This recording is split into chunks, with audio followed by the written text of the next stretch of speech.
Your monthly marketing report is in, impressions, traffic, clicks, all the arrows are pointing up. But did your agency tell you that less than 2% of all customer transactions come directly from a click? Agencies love these vanity metrics because they are easy to control and make their reports look good. Worse, they can be easily manipulated with tactics that inflate numbers but don't produce real ROI. We'll expose the metrics that lie and reveal the ones that actually build your business, so you can demand results. So if these reports are so misleading, why is this the industry standard? The answer is what's easy versus what's effective. Agencies report on what they can directly control: ad spend, creative, and bidding. Impressions and clicks are the results of their activity. This creates a huge disconnect. The agency celebrates a win with high traffic, while you see no change in the bottom line.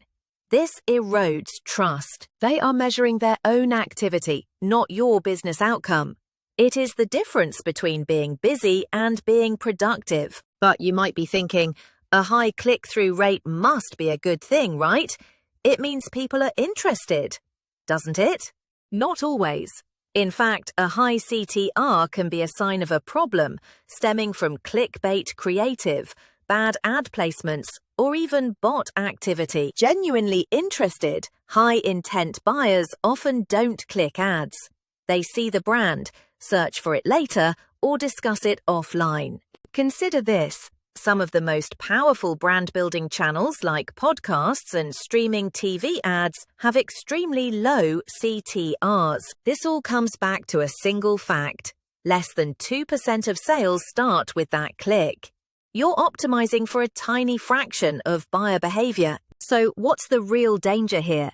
When you have high engagement but low conversion, you're not just spinning your wheels, you're actively burning budget. Let's make this real.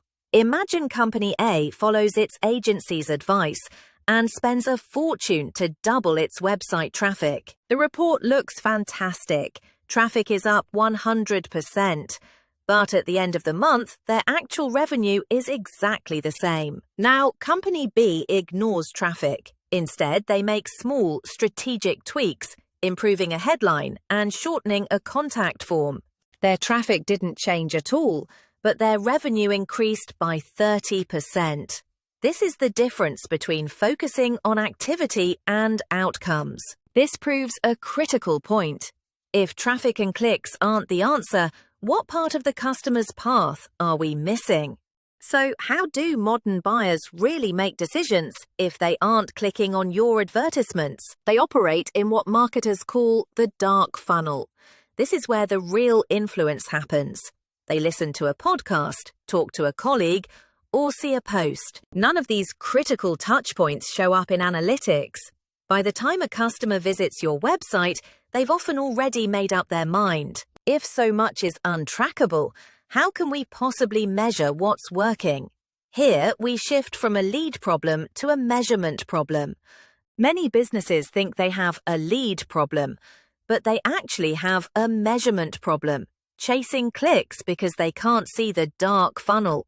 The solution is to measure what matters to the business, not the algorithm.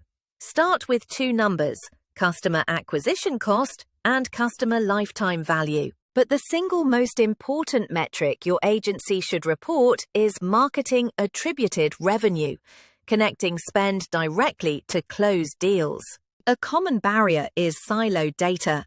If your marketing platform doesn't talk to your sales CRM, you can't track the journey from first touch to final sale. So how do you put all of this into action? It begins with changing the conversation you have with your marketing agency. A good agency won't lead with promises of more traffic. They'll ask deep questions about your business goals, sales cycle, and definition of a win. Here's your action plan. Schedule a meeting. Ask them to replace impressions and CTR on your report with CAC, CLV, and marketing attributed revenue. If they can't or won't provide these metrics, you know they are focused on activity, not your growth. You can now demand true accountability. The gap between your marketing report and your bank account isn't a mystery. It's not a traffic problem, it's a measurement problem. Stop paying for reports that look good. Start investing in results that feel good. In your bottom line, demand marketing that makes sense.